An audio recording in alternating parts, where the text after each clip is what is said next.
Hello,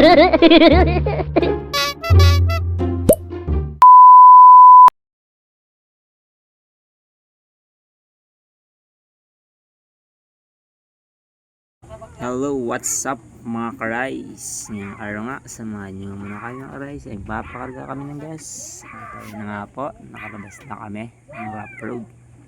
New highway mga ka-rice, papunta na nga tayo sa Robinson. Mag-withdraw muna dahil pag-withdraw kahapon. Dahil late na nga dumating ang sahod. Mga 9 o 10. Nagkataon ng sahod. Tapos pagkalapin namin mga ka-rice, ako dyan para magpindot. May nakapila pa kaya nagantay muna tayo ng mga lansikando. Nangyari habang naghintay tayo, nag-text tayo sa likuran natin dahil nasa Robinson tayo, grocery. At ayun nga ka-rice, tayo lang sumunod. Okay, nanganganan muna natin yung ATM natin para secure at makatingnan kung ano talaga. Ayos na mga ka-rice.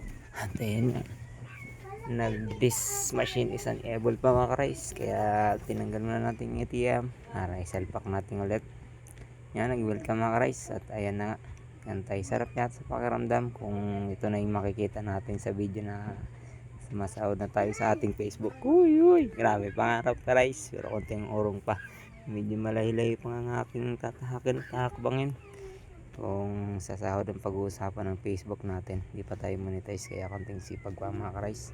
Maraming salamat sa mga solid supporters at mga follower, sharer ko at mga nagbabash din sa akin mga ginagawa mga ka-rice. Pero okay lang, ganun talaga mga ka-rice, bagang pa natin. At ayun na ka-rice, ginawa natin ang ating ATM at nagibilang na nga si paring machine mga ka-rice kung magkano ipapautang sa atin. Pautang na. Ayan mga ka-rice, nagtatransaction pa sa parang machine. At ayan na nga, sumahod na tayo sa ating pinaghirapan sa ilang sa Kinsinas mga ka-rice. At ayan na nga, punta na nga kami sa Mambog para mapakargahan na yung ating tangke mga ka-rice. Ayan nga ang driver, out kay Tony. Ayan, pumasok na kami mga ka-rice. At aray ko, unang bungad mga ka-rice ay presyo na ng gas price. Mas mura na kayo at malaki nang binaba kaysa nung pakarga kami nakaraan 1,360, pero umabot din ng 1,400 talaga yan dyan sa kanila. Ngayon 1,170, kaya malaki nang binaba. Nung 1,360 nakahabol pa tayo nun, at ngayon medyo malaki nang binaba.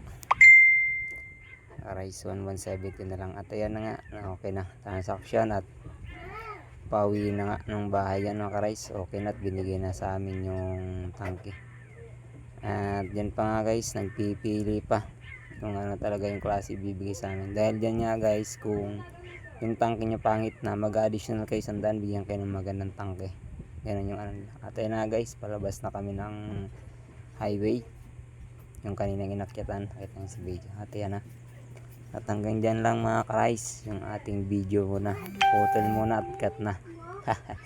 Shout out po sa lahat ng work team na nagsasaya, lalo kay Sir Ray at sa mga operator. Hindi po ako makakatahak sa inyong paparty Sir Ray, pasensya na po, maraming gagawin talaga sa bahay. Kaya ka-rice, nakauwi na tayo ng bahay. Hanggang dyan lang, thank you.